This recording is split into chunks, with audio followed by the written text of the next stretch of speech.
بسم الله الرحمن الرحيم سبح اسم ربك الأعلى الذي خلق فسوى والذي قدر فهدى والذي أخرج المرعى فجعله غثاء أحوى سنقرئك فلا تنسى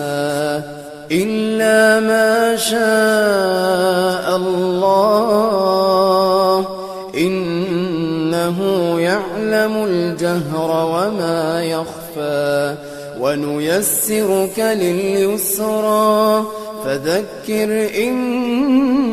نفعت الذكرى سيذكر من يخشى ويتجنبها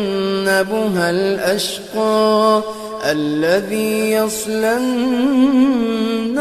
الكبرى ثم لا يموت فيها ولا يحيا قد أفلح من